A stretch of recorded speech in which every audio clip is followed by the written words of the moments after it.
Welcome. I am Neerja Tyagi, Learning and Development Specialist at NIFAG. This is our third GATA series with focus on post-award management for competitive programs. Swami, Deputy Director from Institute of Youth, Family and Community, is here to welcome you. Rubella. Thank you for the introduction, Neerja.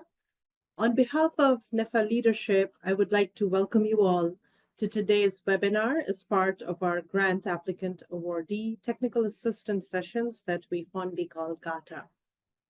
As Neerja mentioned, the focus today is going to be on post-award management, which is a critical component of our award process and essential for successful completion of the grant's objectives. The post-award management requirements are typically described in the terms and conditions and are specific to the award based on the program. Our team today will provide an overview of the different aspects of post-award management.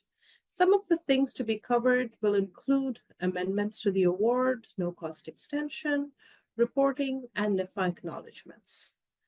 These presentations today have been put together by a team from across the different units in the agency.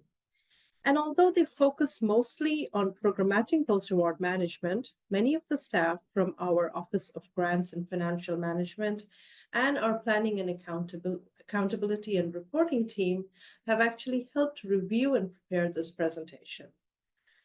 As we go along, I would like to certainly take this opportunity to thank all who have been involved in making this presentation possible. Please feel free to put your questions in the Q&A box as you are listening to the webinar. Our team will try to answer some of the questions in the box, and those which have not been answered there will be addressed in the live Q&A session at the end. If we cannot answer some of the questions directly right here, we will direct you to the appropriate resource. And at any time, you are very welcome to reach out to our program staff or award staff with your questions via email. We are actually very excited that more than 1,800 people have registered for this webinar. Not sure how many will actually be able to join right now. However, these sessions are recorded and available for your viewing at any time. In case you have missed it or any of your colleagues have missed it who would have been interested, please tell them that they are able to access these webinars, and you can even go back to them for a refresher. The slides are also going to be available on the website for your reference. Just looking at the high registration rates, it does make us feel that these webinars are very valuable to our awardees, and we would appreciate your feedback. To complement this presentation, we have another presentation coming up on November 14th, specifically looking at NIFA reporting activities. The registration is open for that webinar, and I'll ask one of our staff members if we could please put a link to that for the registration on our chat so that everybody can have access to it. Once again, thank you very much for joining us today for this technical assistant event and helping us with our awards process and continuing to work with NIFA and helping in deliver the grant programs effectively. Thank you again, and let's go ahead with the webinar now, Neerja. Thank you, Dr. Goswami.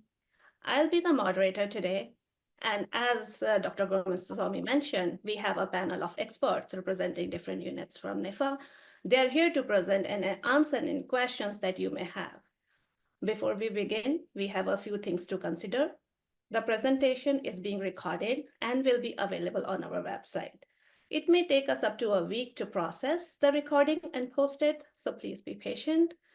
As we go through this presentation, for your questions, please use the Q&A feature, and for any other comments or your feedback, please use the chat feature. In the Q&A option, you have the opportunity to ask your questions anonymously if you would like to. If any of your questions need more clarification, it will be addressed after consultation with the appropriate subject matter expert. Lastly, as was mentioned before, we are presenting information that is generally applicable to most competitive programs. Therefore, topics that are very specific to programs are not covered in this session. If you have any concerns that are very specific to your award, your program team is your best contact. Lastly, the session is limited to competitive awards. Capacity or formula award management is not covered here. Now the panelists will introduce themselves. We'll begin with Rachel. Please go ahead, Rachel. Hello, everyone. Great to see that we have nearly 800 participants joining us. I am Rachel Malnick, and I am our Division Director for the Division of Global Climate Change here at NIFA. And I will turn it over to Dr. Lewis. Hello, everyone. Edwin Lewis in the Division of Family and Consumer Sciences. I am a National Program Leader. Steve? Hi, I'm Steve Thompson. I run many of the engineering programs as a National Program Leader, plus NSF collaborations. Been with NIFA about 9 years now. Hi, everyone. I'm Michelle Colby. I'm the National Program Leader for Animal Biosecurity in the Division of Animal Systems. And I've been with NIFA since 2017. And I will turn it over to Laura. Good morning, everyone. My name is Laura Packman. I'm a program analyst on the planning, accountability, and reporting staff here at NIFA. I've been with NIFA for about 3 years and support the folks using the report application. I'll pass it over to Nurun. Thank you, Laura. I'm Nurun Nahar. I'm a program specialist in the Small Business Innovation Research and Technology Transfer Program. Shortly, we call SBIR and STTR program. I'm glad that so many people are here to learn about the post-award management. Welcome to the webinar.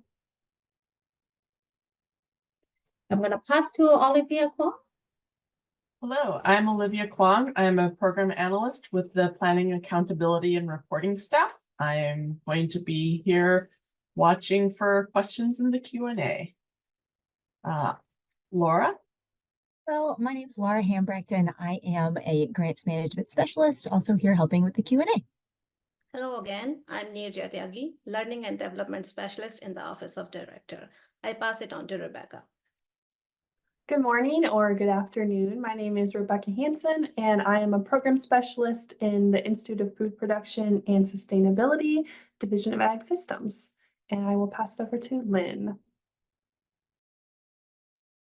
Good morning or afternoon. My name is Lynn Elliston Giddings, and I am a social science program specialist in the Institute of Food Production and Sustainability in the Division of Ag Systems, and I am here for Q&A help. I'll pass it to Suresh. Good morning. My name is Suresh. I'm the acting Chief Learning Officer and have been at NIFA for about 22 years.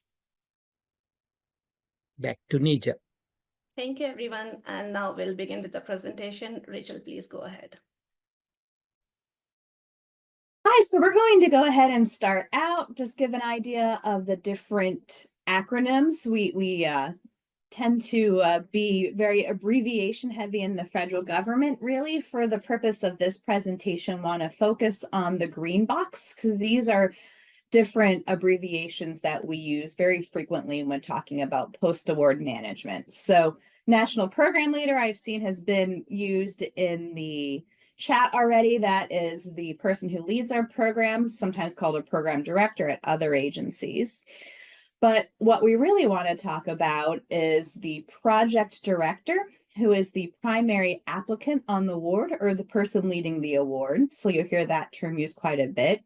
The AOR, or Authorized Organizational Representative, which is the designated representative of the grantee organization in matters related to award and administration of NIFA grants. And then the recipient organization is the organization or institution that receives the award funds and is the PD's or project director's place of employment. So I'll give you a few seconds here. You can look at some of our other acronyms just to give an idea and our abbreviations so you're familiar, but we will try to make sure that we do not use too many acronyms throughout the presentation. Next slide, please. So as briefly covered, we are going to be focusing on this post-award management and different activities associated with that, such as amendments to the award known as PD transfers, PD changes, and modifications of scope of work, budget changes, especially in between different budget items. We'll discuss project director meetings, no cost extensions. I saw a few of those popping up in the Q&A, so we will discuss that further. Awards fund management, how you can acknowledge your NIFA award, and how you should be reporting accomplishments to NIFA. So I will turn it back to Nirja. Thank you, Rachel. And now we'll start with what is post-award management. Edwin, please take over. Thanks, Nirja. So what is post-award management? It is the process of actively administering and overseeing the award agreement after the award has been made. Now, here are just some activities that we associate with post-award management. First, ensuring compliance with terms and conditions and managing amendments to the agreement like budget changes and PD changes. Next, there's monitoring of expenditures and overseeing the use of federal funds, even the deobligation process. It also includes tracking performance and adherence to legislation and policies. And then finally, measuring and communicating project impacts to policymakers and other key stakeholders.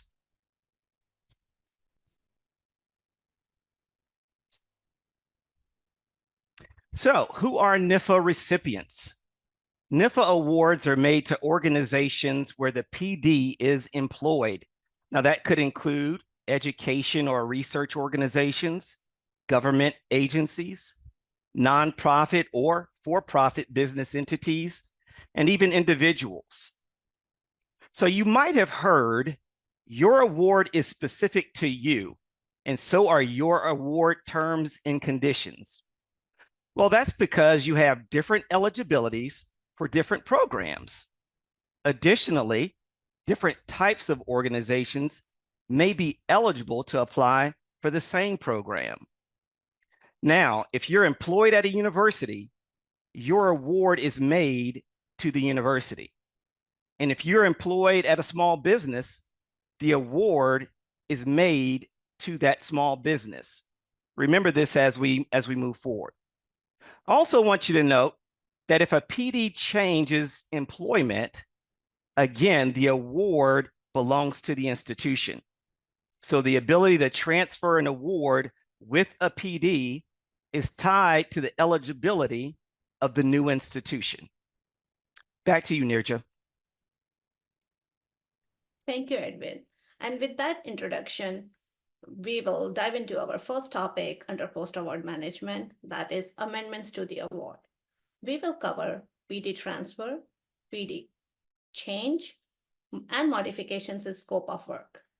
Again, please remember, we are providing general information that applies to most programs.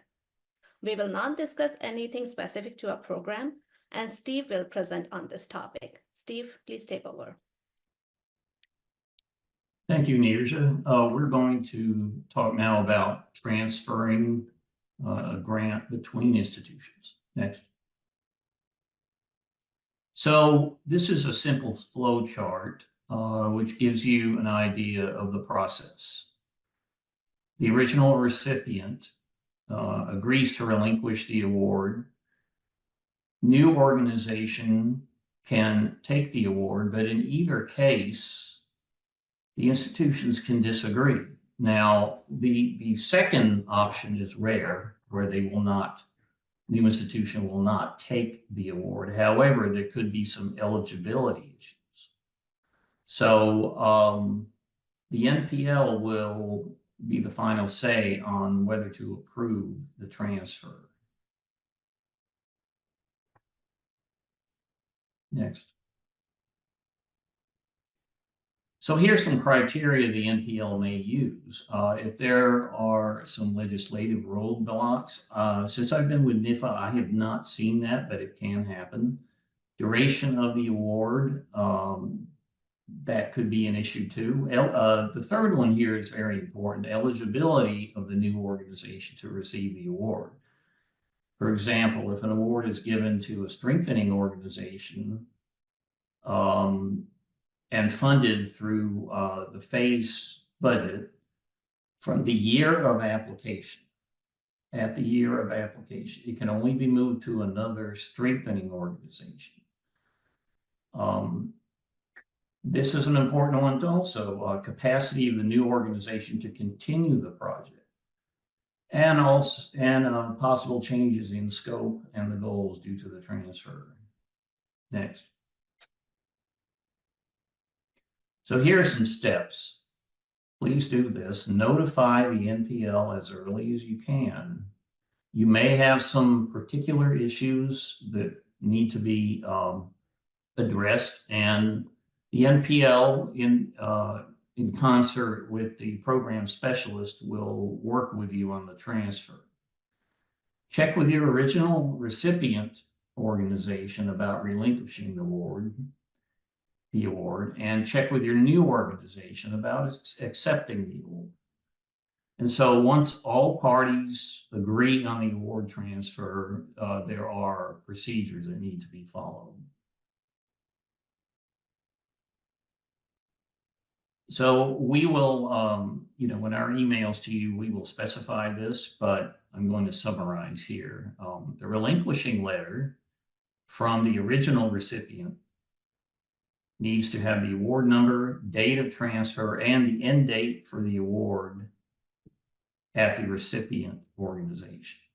The exact amount left on the award that will be relinquished, and the signature of the AOR. Financial status report must match exactly the amount on the relinquishing letter. And there should be no cash on hand.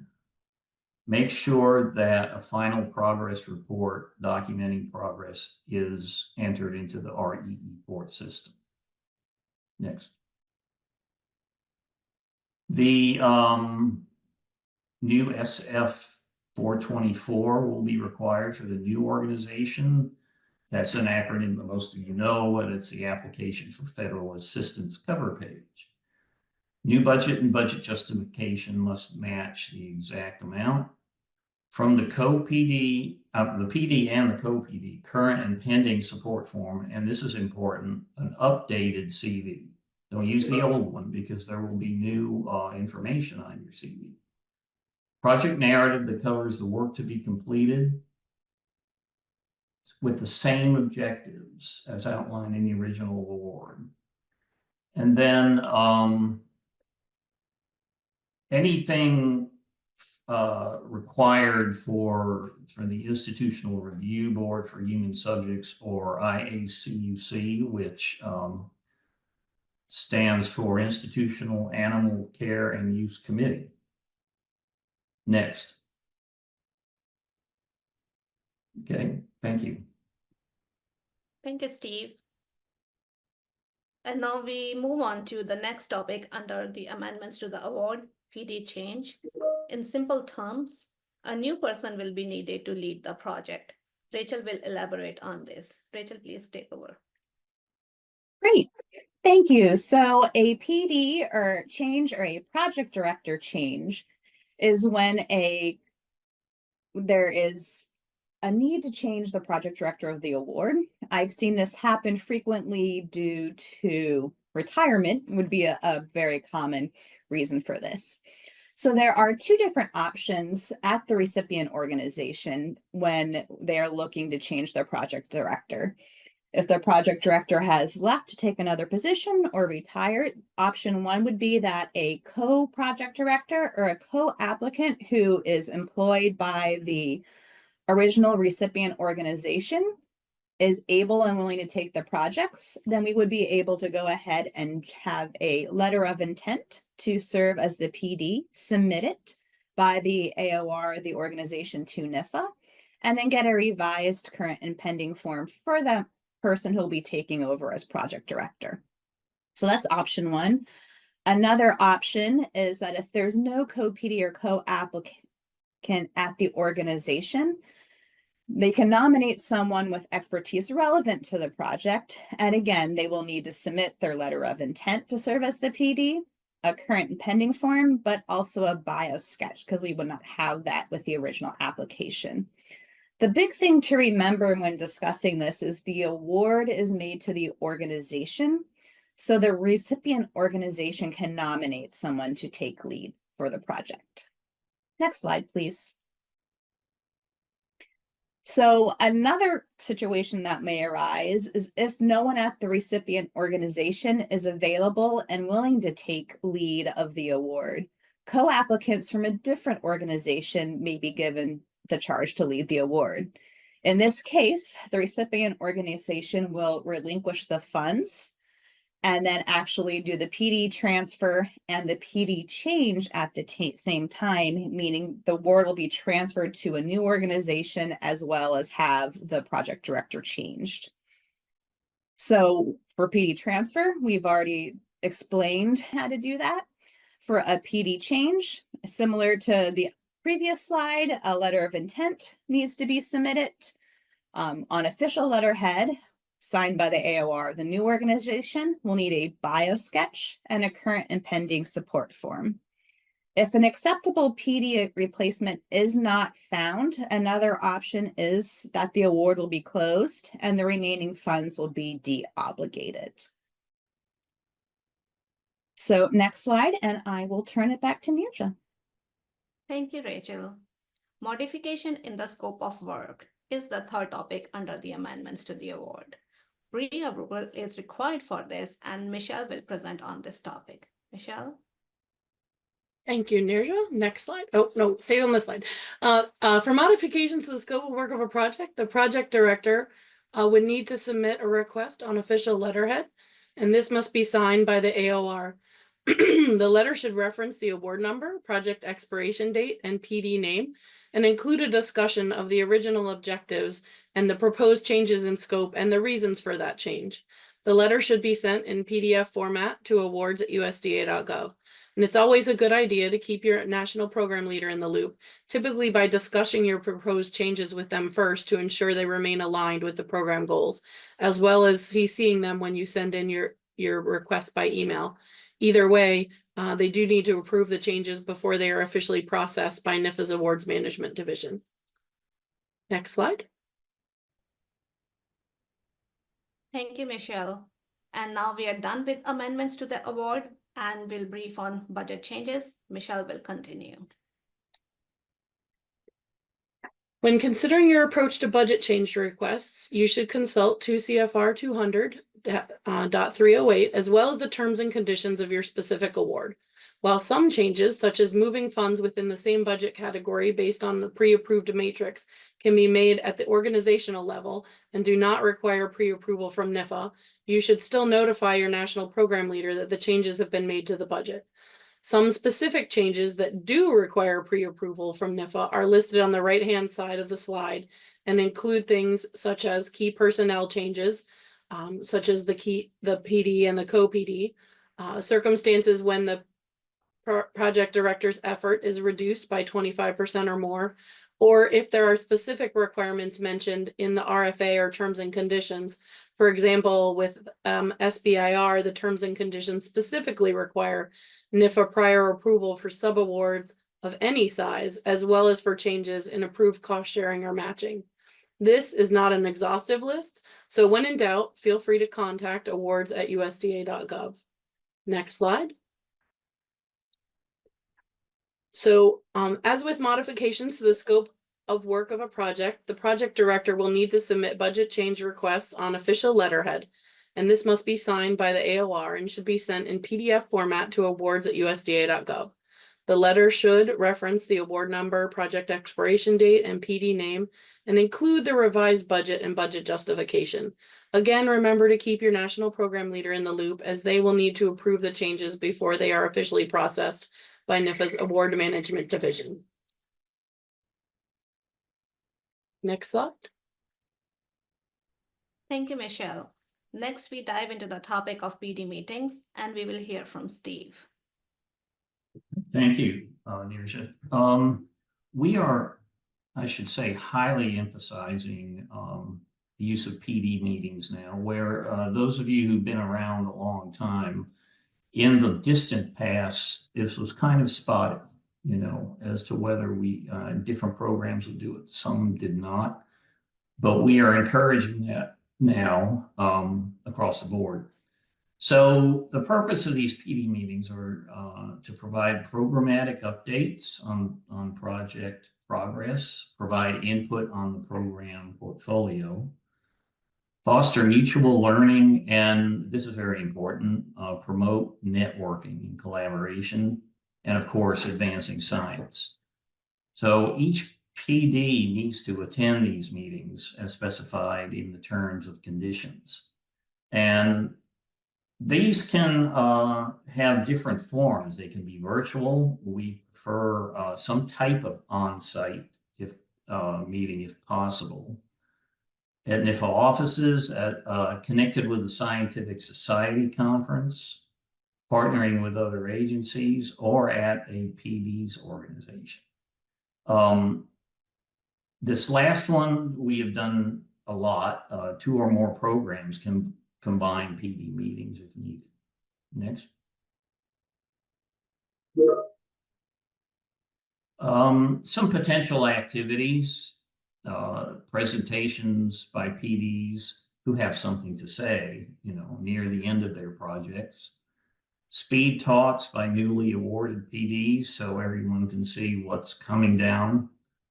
Poster sessions are extremely beneficial. I prefer always to have those in the PD meetings. Of course, breakout sessions, invited speakers for emerging topics, town hall sessions, and news from NIFA about the latest updates. The interactions are very important here. Next.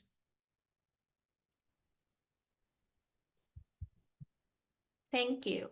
The next topic is no-cost extension. It means extension of the duration of the project where no extra funds are given. And we have Edwin to brief us. Hey, thanks, Neerja. So let's start with the first no-cost extension.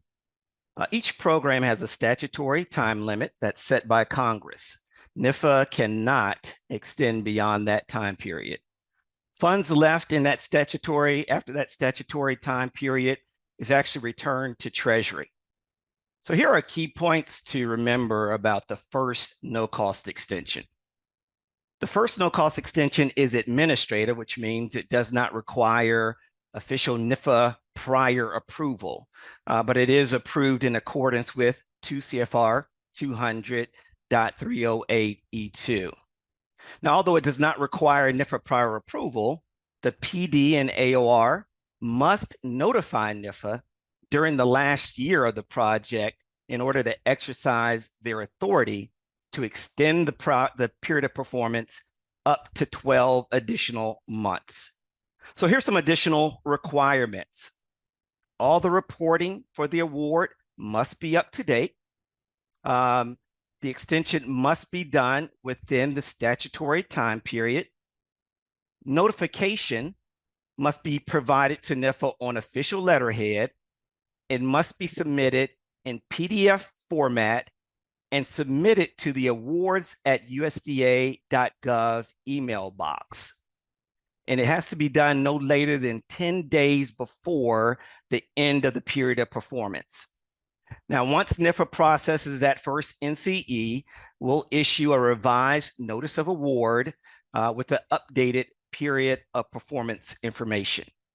Next slide.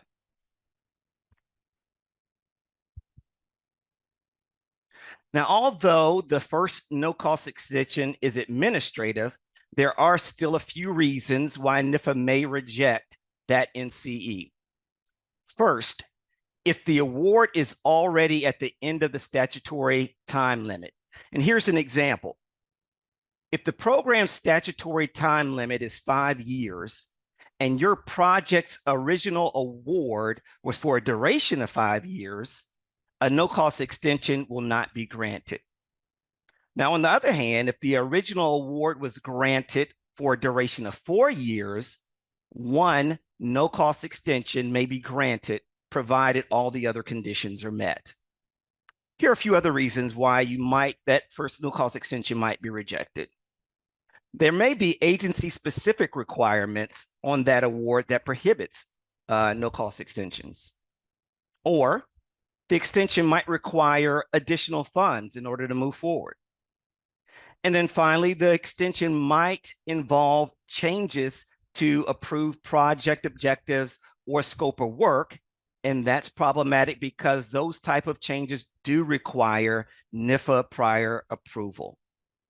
And finally, one thing that's important to remember, one-time extensions may not be exercised merely for the purpose of using unobligated funds. Extensions are used for the purpose of completing approved objectives for your project. Next slide. Now let's discuss second no-cost extensions. The second no-cost extension does require NIFA prior approval. Those are reviewed by program staff as well as the awards division. The pre-approval request must be on, again, official letterhead. Again, it must be signed by the PD and the AOR, submitted to the awards@usda.gov mailbox no later than 60 days prior to the expiration of the award.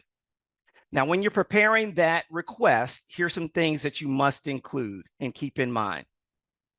The length of additional time that's required, a summary of the progress to date, verification that the reporting is up to date, verification that all assurance statements are current, an estimate of funds expected to remain unobligated at the end of the period of performance, and the new project timetable for completing the remaining objectives of the project. Other annual reporting includes financial reports. Those things also must be up to date. Now, please note, this extension must be completed again within the statutory time limits of the award. Now, if NIFA approves that award, again, we will issue a new notice of award with the updated period of performance. Next slide. Now, this only applies to AFRI programs. For AFRI, there is a possibility of a no-cost extension beyond 5 years. Here are the requirements. It must be requested within 90 to 80 days before the end of the 5-year period. Now, this excludes awards that have already received a second no-cost extension. Again, like the others, requests must be on official letterhead in PDF format and submitted to that same email box. And these requests must include the award number, the new expiration date, and a compelling justification describing the need for the extension and approximate amount of funds carried forward. Now, these requests will require more scrutiny. So there will be 3 national program leaders who will review those requests. If approved, again, we will submit that letter, that updated period of performance and notice of award. For that particular period in the 5th year, you would then submit a progress report. And in the 6th year, you'll submit your final financial report and your closeout for the award. Neerja, back to you. Thank you, Edwin. And now our next topic is awards funds management, and Rachel will present the slides. So fund management is a topic that's near and dear to my heart because before returning to NIFA, I worked at a nonprofit and did a lot of the award fund management for the organization. So the one big thing to consider is if you get a NIFA award, the project director should keep track of funds throughout the duration of project to know how much funds you have available, to make sure drawdown is occurring. And you might have to work with your accountant or someone within your institution to help, who's tracking your funds to help do this. Funds not withdrawn before the end of period availability are de-obligated and cannot be restored. You cannot come back to NIFA well after the period of availability and ask for restoration of funds. Timely withdrawal of funds must be maintained in alignment with the project objectives and the approved budget. So make sure timely withdrawals occurring, and irregular withdrawals may result in an inquiry from NIFA just to ensure that it's aligning with the project and that everything is occurring as it should. Funds must be drawn from the correct account. So if you have more than one account, make sure that you're drawing from the correct account, and wrong account withdrawals causes issues and it takes quite a bit of time for correction. So please consider that if you are the person in your organization who is withdrawing, doing the drawdown of funds. Next slide, please. Issues with access to funds. I want to put there, we have the email up there. All questions related to this topic, if you are having some issues, can be sent to ASAP customer service, and we have the email address right down below. So one thing to consider is awardees must be eligible to receive federal funds. So if there's issue with having access to your funds, want to make sure that you are eligible, meaning that you cannot have federal debts or restrictions. New awardees must be enrolled in ASAP. And we want to note for new awards, it may take 5 to 10 business days for the Department of Treasury to verify banking information. And once verified, funds will be released in 7 to 10 business days, provided no funding is withheld. Additionally, users must have the role of payment requester in ASAP, and the account status must be open or liquidated. One thing to consider is ASAP is suspended the last 4 business days of every month for month-end reconciliations, so you might not be able to submit a drawdown if it is the last day of the month. So that is also something to consider. For existing awards, in terms of time frame, you should allow 7 to 10 business days from the amendment approval date for a recent extension to the period of performance for a release of funds.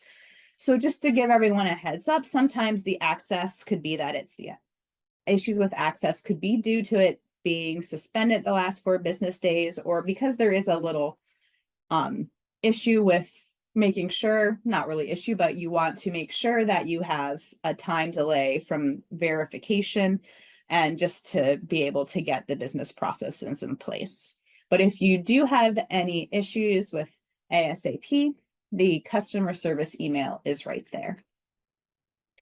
Next slide, please. So here are some tips for ASAP account maintenance. Maintain access. Log in every 45 days to ensure that you maintain that access. You want to maintain a point of contact and a head of organization in the system.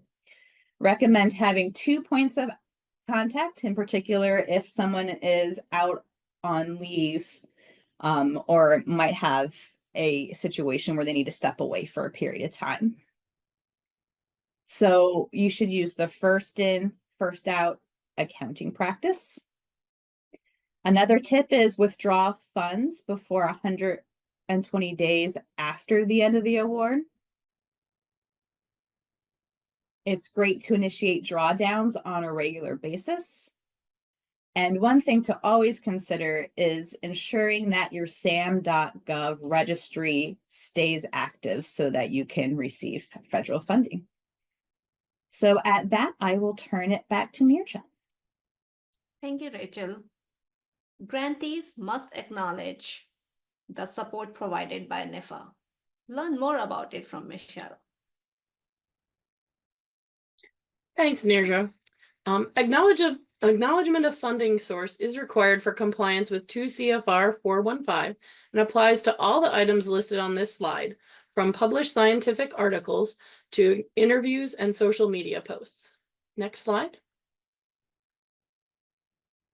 For scientific publications, presentations, posters, and related materials, the appropriate language to use when acknowledging NIFA support is provided here in the top example.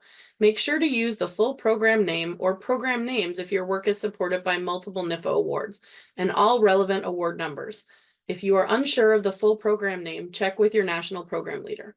All publications and other materials, with the exclusion of scientific articles or papers published in scientific journals, must also contain the statement on the bottom of this slide that any opinions, findings, conclusions, or recommendations expressed in this publication are those of the author or authors and should not be construed to represent any official USDA or US government determination or policy. Next slide, please. NIFA will notify the PD that an award has been recommended for funding, but before it has been finalized by the awards management division, so that we can collect additional paperwork and details required for processing the award.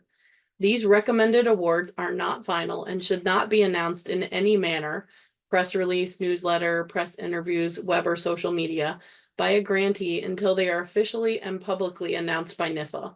Once the award is announced by NIFA, the PD and awardee institution may publicly announce the award according to their institution's policies. If desired, NIFA awardees can coordinate public announcements with NIFA communications. Simultaneous announcement by NIFA and the grantee are preferred so that we can magnify your messaging. Please note that the PD and awardee institution are responsible for acknowledging NIFA support in social media postings and during news media interviews that discuss work supported by NIFA using language similar to that provided on the bottom of this slide. Please also be cognizant of this after interviews if you have an opportunity to review the article that was written based on the interview. Did the reporter actually include a mention of the funding source? Next slide, please. When posting on X about your project, please use the hashtag NIFA Impacts and the handle @USDA_NIFA in your post.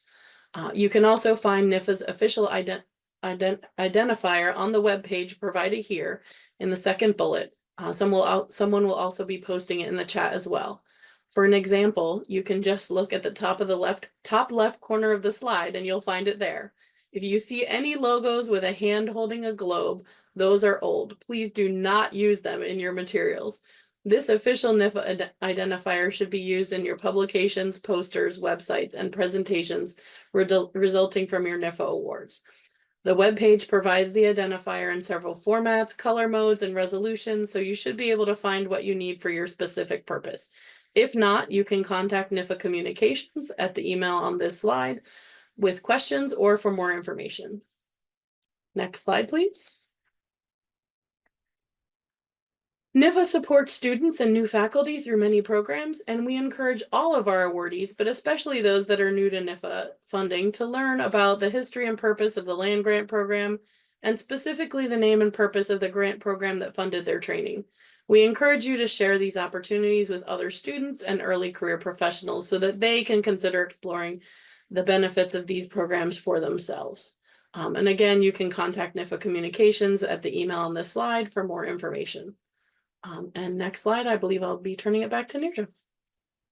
Thank you, Michelle. Now we dive into reporting. Reporting is an important aspect of managing a grant, and Laura here will share some details with us.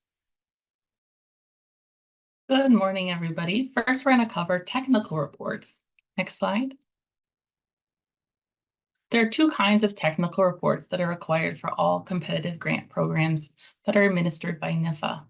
The reports are submitted in the NIFA application called Report. These reports can only be edited within 90 days of submission. So after you submit one of these reports, you do have to contact us within 90 days by emailing our help desk at electronic@usda.gov to request that back for editing and resubmission. The two types are annual progress reports and final reports. The annual progress reports are created automatically in Report after you submit your project initiation. The reporting dates for those forms are sequential and cannot be changed, and they're based on your project start date. The next shell or form is created after the previous is submitted. As soon as you submit your first progress report for a project that lasts more than 1 year, you'll see the next progress report populate in the draft folder in that module. Please note that these types of report cannot be submitted more than 90 days before the reporting period end date, which is that 1 year mark after you start your project and every anniversary after that. The final report is a form that is identical to the progress report, but the reporting duration differs. For the final report, you're reporting on the entire duration of the project from start to finish. In the progress report, you're reporting on one individual project year. The final report does cover that full duration, and it's important to note there are two exceptions to that full duration. The FTE reported on the final report and the publications reported on the final report only cover that last year of the project. They do complete that final report in the final, after the project ends in the final year of the project. It's also important to note that there is no annual progress report due when the project ends. It's important to note that because in the progress report module, you will see a draft form available in that last year of the project, but that form is only used in the case of a no-cost extension.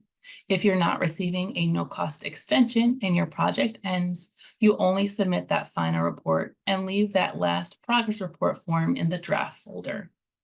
Submission of the final report does signify closing of the project, and it can be submitted at any time to indicate early termination. It's important to note that submitting the final report in Report is not the only requirement for closeout, and you should follow all of the guidance received by the grants management specialist who's handling your award closeout. Next slide, please. We want to cover some of the expectations for reports within Report. For all forms, we want you to provide a complete and fully supported response to each question. Reports do include some auto-populated fields from your application, which includes some of the information about your report, including your project, your award number, your title, and the PD and AOR who are listed on the award. Please note that when completing your project initiation and reports, cutting and pasting from the application, grant application that you completed is not expected or accepted. We want you to fill out these forms completely and ensure that responses are fully supported. The report should clearly identify the progress resulting from your program funds awarded to you, including all of the outcomes and impacts of your work. Outcomes are measurable changes that have resulted as a result of your project work, and the impact is how communities, individuals, or groups have been impacted by your outcomes of your work. Each progress report should advance the previously reported progress reports. If you have a 5-year project, each progress report should be providing an update on what has been accomplished over the life of your project. We also want to provide some examples of specific information that would be expected on your submissions in Report, including both the progress and final reports. Some examples of expected information are provided here on this slide. Please note that this is not an exhaustive list and it may change depending on the program. Some of the examples include the number of details and publications or publications and presentations that have resulted from your project. This type of information is entered on the products page and other products pages in both the progress and final report form. If your project supported undergraduate, graduate, postgraduate, or postdoctoral students, you'll also want to include the number of those students supported within your responses on these report forms. If your project resulted in patents, trademarks, or other commercial success, you do want to report that on the products page in each of these report forms. It's also important to include other products, such as the number of participants in outreach events. And it's important to note that we don't want you to just report the number of outreach events. We also want you to report the impact and the outcomes. So details about those changes in behavior or outcomes of those outreach events is very important to include in your reports. You also, depending on your project, may provide details about student placements or careers. And we want you to know that all of this information, while it may be specific to your program, there's detailed information in both the report user guide and as well as reaching out to your program contacts if you have any specific content questions. Another great resource will be our GATA 4 session, which is going to be presented next month in November, and it'll go into much more detail about our reporting systems. Next slide. Next, I'll cover financial reports that are required for competitive grant programs. There are two types of financial reports required. First is the report financial report. Second is the federal financial report, which is also known as the SF 425. Next slide. The report financial report is a project level report that details all expenditures by funding source and the FTEs that supported the project during the federal fiscal year. It's very important to note that the federal fiscal year runs from October 1st to September 30th, and this often differs from your project year. So the reporting period for the report financial report may be different than your progress report, which is based on your project year. Please note that if your project started in the summertime, for example, if your project started July 1st of this year, you did receive an email requesting the report financial report for fiscal year 2024. And that's because your project started within fiscal year 2024 and was active for 3 months. You do have a report form required in report that will be due February 1st of 2025. And you'll be reporting on the expenditures and FTEs that occurred on your project from that start date through September 30th of 2024. These reports are used for research planning and are not auditable documents. Those annual reports, as I just mentioned, open every October 1st and are due every February 1st. And those are reporting on the expenses from that last completed federal fiscal year. The final financial report does have a separate report module in the report, and it includes only the expenses from the final year only. It is not a cumulative report. Those are submitted within 120 days of project closing and can be submitted only after the previous year's financial report and final report have been submitted. If you have any questions on the report financial report or any reporting in report, you can reach out to our help desk at electronic@usda.gov or look at our report user guide, which is available on the website. Next slide. The federal financial report, which is standard form SF 425, is completed outside of report. It is a PDF form that is administered and collected by our awards management division. It is due annually and submitted via email to awards@usda.gov, and it's based on the start date of the period of performance. So this is a different reporting period than the report financial report because this is based on the project year, whereas the report financial report is based on the federal fiscal year. This report must be submitted within 90 days after the anniversary of the start date for each year your project is ongoing, and the final federal financial report is due within 120 days after the project ends. And again, that is submitted via email to awards@usda.gov. If you have any specific questions when filling out the SF 425, do please reach out to awards@usda.gov. Next slide. And I'll pass this back to Nirja and check any questions in the chat. Thank you, Laura. Our final topic is reporting your accomplishments to NIFA. Next slide, please. We'd love to hear from you about your accomplishments as a result of the award. Some accomplishments may be achieved during your award period when you are in regular touch with your program team. Please share your news with them.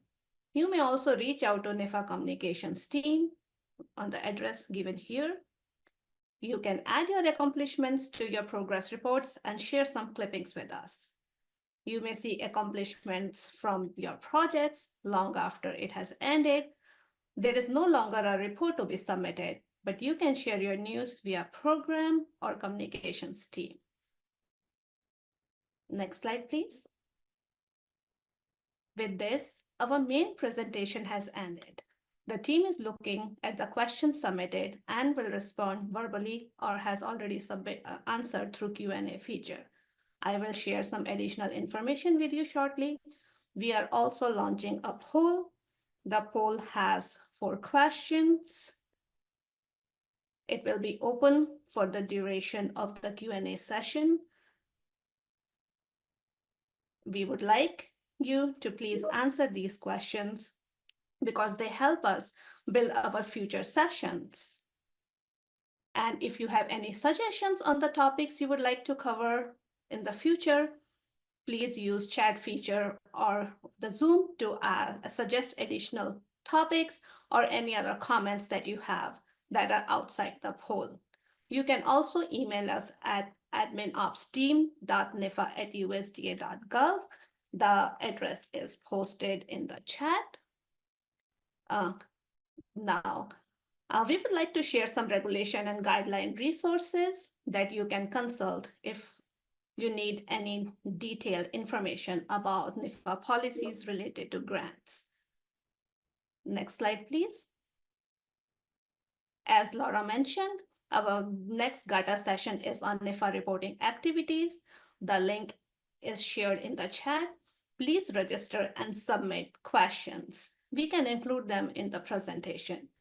You can also visit our training page for recordings and presentations of the topics we have covered in the past. This presentation and its recording will also be posted there. Next slide, please. Here is our non-discrimination statement. According to federal civil rights laws, USDA, its agencies, employees, and partner institutions are prohibited from discrimination. Anyone that is willing to file a complaint can utilize the phone number, fax, or postal mailing address listed on the slide. USDA is an equal opportunity provider, employer, and lender. And with this, we move on to Q&A.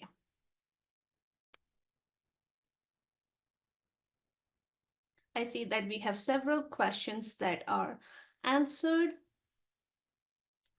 Here, I will ask my team if they have selected a question that they would like to answer live.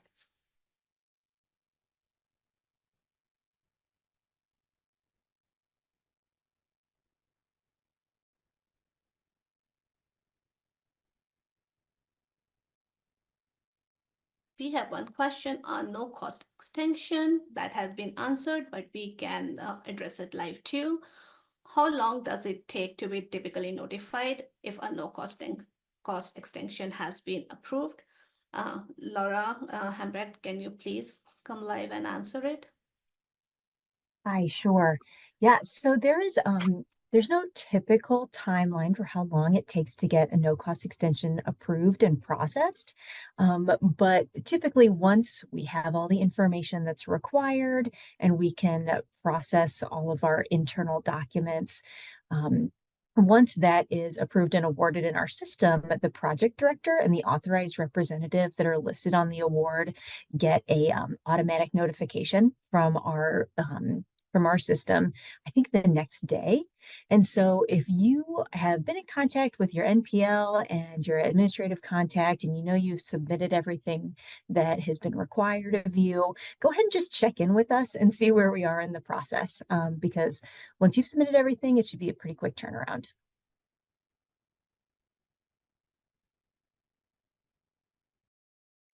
Thank you, Laura. There is a question about can you provide contact information of National Program Leader for no cost extension? And I can answer this briefly, and anybody else on the team can join me. The National Program Leader is the program leader for your program, And as has been answered, your program point of contact would be on block 4 of your award face sheet.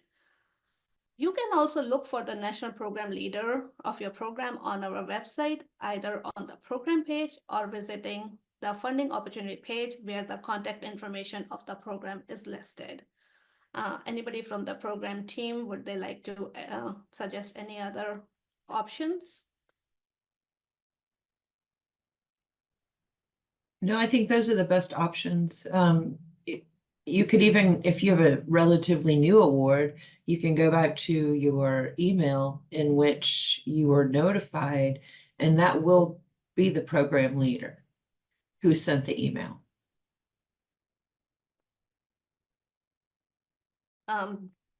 During the registration process, there were 2 specific questions asked on SBIR grants. And while we were not covering very specific program-specific topics, we have a representative from SBIR team to address those 2 questions. Nurun, can you please address those questions? Sure, thank you, Nirja. So each and every program has some common reporting requirements that Laura Packman went over in terms of technical reporting and financial reporting. SBI and STTR program little bit unique, and we do have little bit different requirement that I would like to point it out. So any SBIR, STTR awardees have a dual reporting system because of the potential proprietary information. Report system, REE port system, that is a public facing system. So we do not like our awardee include any sensitive information on that report. So there is a different requirement we have for that. It's called internal reporting requirements. So any SBIR, STTR awardee are required to submit the internal reporting to our SBIR mailbox. And those information are confidential. They may include any source of proprietary information, pictures, and graphs. And by regulation, we are supposed to keep that for 20 years. So this is the special requirements. That's a little bit different than any other NEFA award system. So that's one. And then the second one, I'll refer that for, we do have SBIR, STTR phase 1 and phase 2. For our phase 2 awards, one of the requirement is once it is the closing time, we require that all phase 2 awardee do out briefing with us. So we altered the format of the out briefing. It's a very informal, but we want to have a conversation with our awardee regarding their accomplishments, their successes, or any issues they encountered through the duration of the award. That's only the exceptional requirements than all we discuss about the other NEFA awards. Thanks, Nirja. Thank you, Nurun. We see a lot of program-specific questions and situation-specific questions asked. Our team is trying to answer them as best as they can. But if your questions are very, very specific, our best suggestion to you is please reach out to your program team. They're always there to help you, and they know your terms and conditions and your awards. So in your specific case, they will be able to help you better with the answers.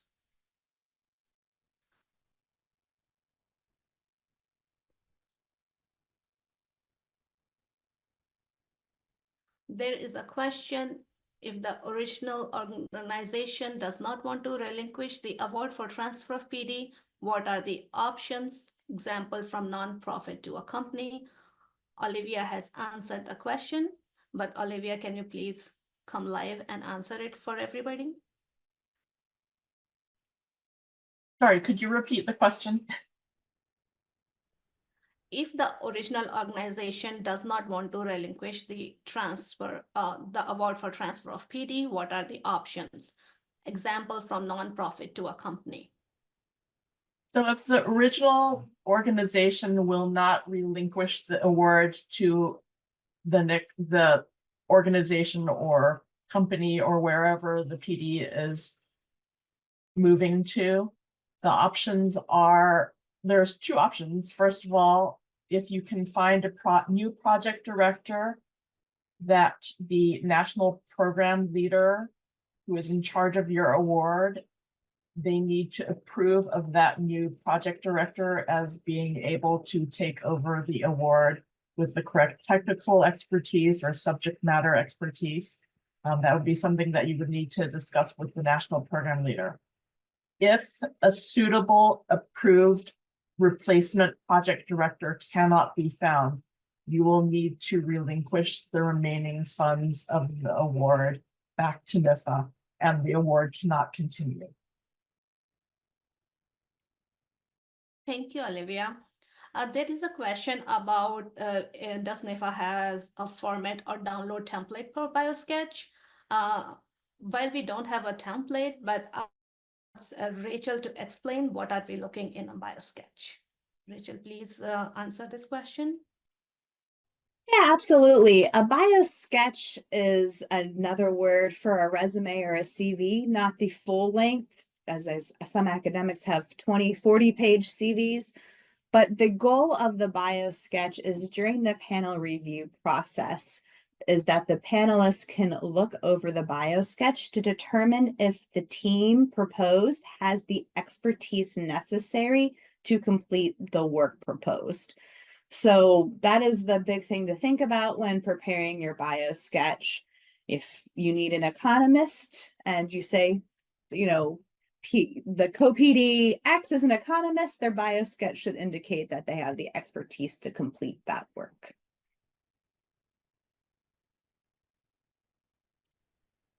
Thank you, Rachel. There are several questions which are asking about who schedules the PD meetings held. How do they know about whether a PD meeting is being conducted for their program or not? Somebody from the NPL team, would they like to address these questions as a group?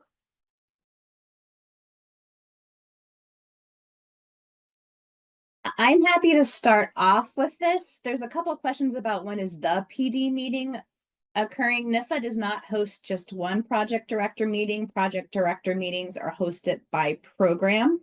So the location and timing of those project director meetings is dependent on the program. Sometimes they're hosted at NIFA headquarters in Kansas City. Sometimes they're hosted in DC. Other times they are hosted associated with professional society meetings. During the pandemic, sometimes they were hosted virtually, especially as it relates due to not wanting to travel. So I will turn it over to our NPLs to provide some more specifics, but what you should do if you have any specific questions about when your project director meeting is, it would be to reach out to the NPL of your program and they can provide you additional details.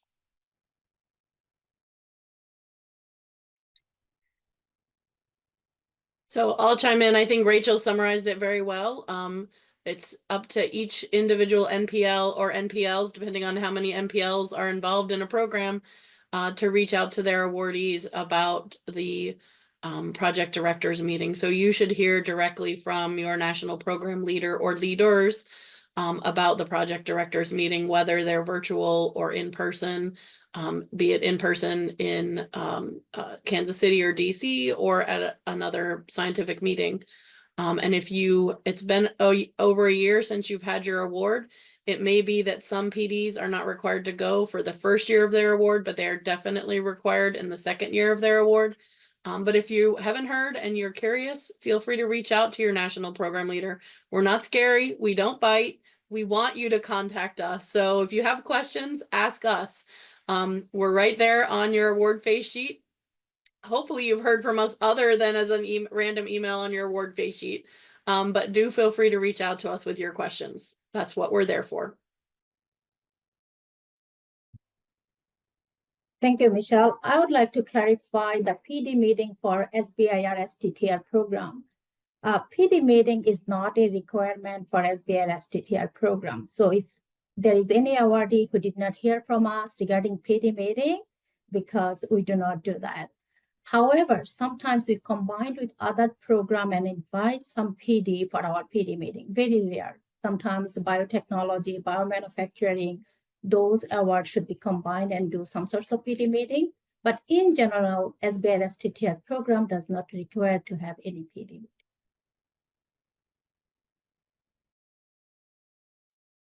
Thank you, team. And I'm just looking for, is there any other question that we would like to address live?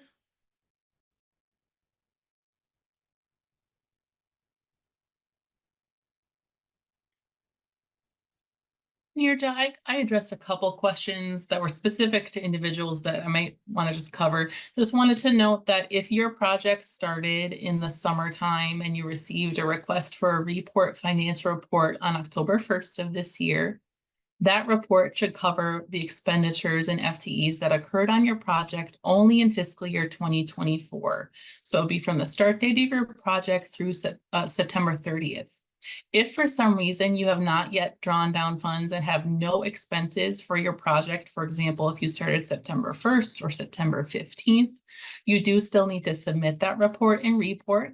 But if there were no expenses or FTEs supporting that project in that time period, you would submit a blank report, all zeros, indicating no expenses or FTEs on that project.